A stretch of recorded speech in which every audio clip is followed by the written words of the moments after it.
Hello guys, welcome to Shamir Patel Public School. How are you friends? Today we see chapter 9 of 9th class science, force and laws of motion. Watch the video from start to end. If you like the video then please like and share. आइए हम chapter 9 force and loss of motion का solution कर लेते हैं। ठीक है, force and loss means होता है बल और गति के नियम। ठीक है, बल और गति के नियम को सॉल्यूशन कर लेते हैं। ठीक है, इसमें हम क्वेश्चन नंबर 3 देखते हैं।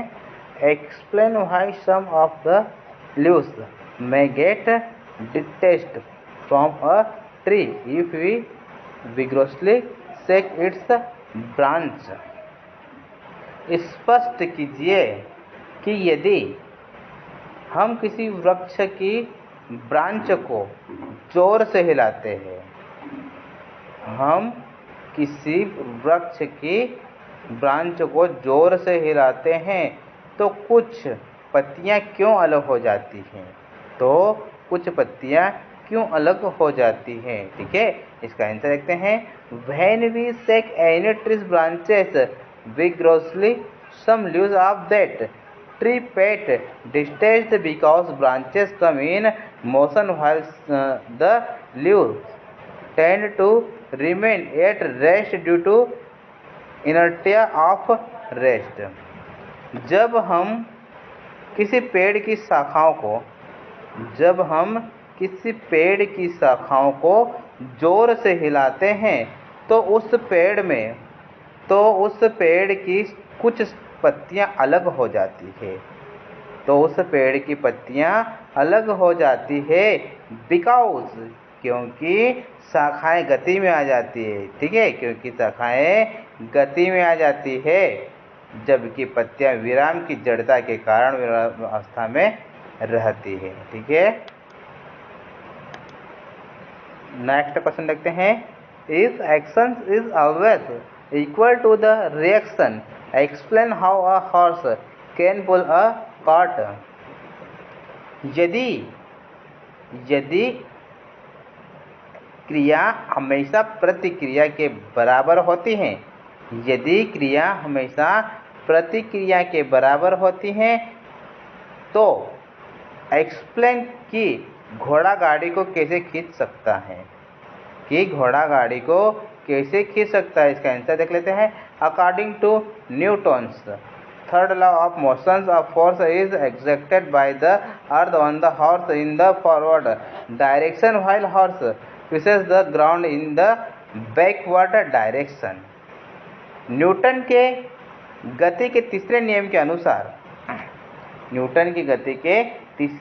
के अनुसार पृथ्वी द्वारा घोड़े पर आगे की दिशा में एक बल लगाया जाता है। ठीक है, पृथ्वी द्वारा घोड़े पर आगे की दिशा में एक बल लगाया जाता है, जबकि घोड़ा जमीन को पीछे की दिशा में धकेलता है।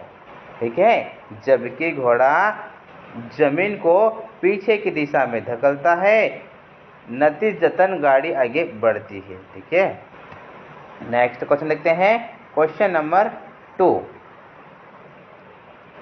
Explain why is it difficult for a fireman to hold a hose which object large amount of water at a high velocity.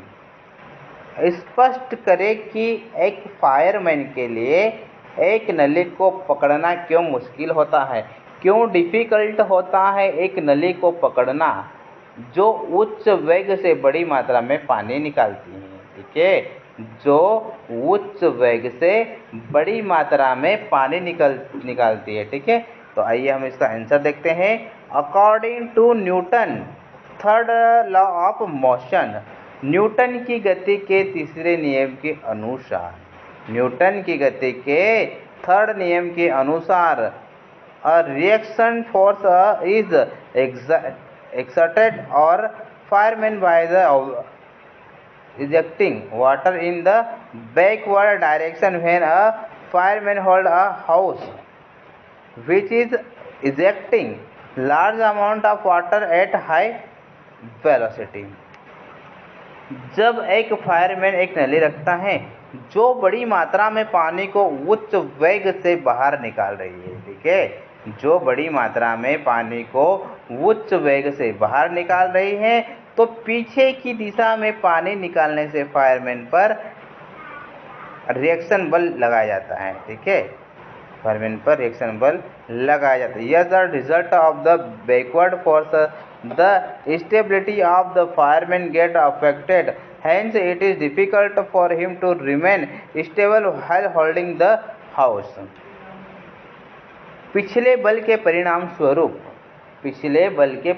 स्वरूप फायरमैन की सत्ता प्रभावित होती है, इसलिए नली पकड़ते समय उसका स्थिर रहना कठिन होता है, ठीक है। नेक्स्ट क्वेश्चन देखते हैं। Question number 2, when a carpet is beaten with a stick dust come out of it, explain. जब किसी कालीन को डंडे से पीटा जाता है तो उसमें से धूल निकलती है, एक्सप्लेन कीजिए, ठीक है। इसको हमें एक्सप्लेन करना है, इसका आंसर देख लेते हैं। When we beat the carpet with a stick, जब हम कालीन को डंडे से पीटते हैं, इट कम इंटू मोशन, तो वह गति में आ जाता है, ठीक है, वह गति में आ जाता है। But the dust particles continue to be at rest due to inertia and get detached from the carpet, लेकिन धूल के कण जड़ता के कारण स्थिर रहते और कालीन से अलग हो जाते हैं, ठीक है। नेक्स्ट क्वेश्चन देखते हैं। Question number 3, why is it advised to tie any luggage kept on the roof of a bus with अ रोप। बस की छत पर रखे किसी भी सामान को रस्सी से बांधने की सलाह क्यों दी जाती है? बहुत ही अच्छा क्वेश्चन है। Why is it advised to tie any luggage kept on the roof of a bus with a rope? बस की छत पर रखे किसी भी सामान को रस्सी से बांधने की सलाह या एडवाइस क्यों दी जाती है?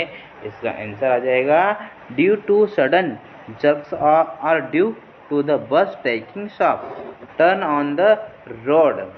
The lugger may fall down from the roof because of its tendency to continue moving in the original direction. To avoid this, the lugger is tied with a rope on the roof. अचानक झटके लगने या बस के सड़क पर तीखे मोड़ आने के कारण, ठीक है, बस के सड़क पर तीखे मोड़ आने के कारण सामान मूल दिशा में चलने रहने के कारण छत से नीचे गिर सकता है, ठीक है, छत से नीचे गिर सकता है। इससे बचने के लिए सामान को छत पर रस्सी से बांध दिया जाता है, ठीक है, सामान को छत पर रस्सी से बांध दिया जाता है, ठीक है। नेक्स्ट क्वेश्चन देखते हैं। Using horizontal force of 200 N, we intend to move a wooden cabinet across the floor at a constant velocity. 200 Newton के क्षैतिज बल का उपयोग करते हुए हम एक लकड़ी के कैबिनेट को एक मंजिल पर एक स्थिर वेग से जाना चाहते हैं। What is friction force that will be exerted on the cabinet? Cabinet पर लगने वाला घर्षण बल कितना होगा, ठीक है, इसका आंसर देख लेते हैं। Cabinet will move with constant velocity only when the net force on it 0। Cabinet के स्थिर वेग से तभी गति करेगा जब उस पर कुल बल शून्य होगा, 0 होगा। ठीक है। Force of friction on the cabinet equal to 200 and in a direction opposite to the direction of motion of the cabinet. Cabinet पर घर्षण बल 200 न्यूटन कैबिनेट की गति के दिशा के ऑपोजिट दिशा में, ठीक है, उसके ऑपोजिट विपरीत दिशा में। ठीक है।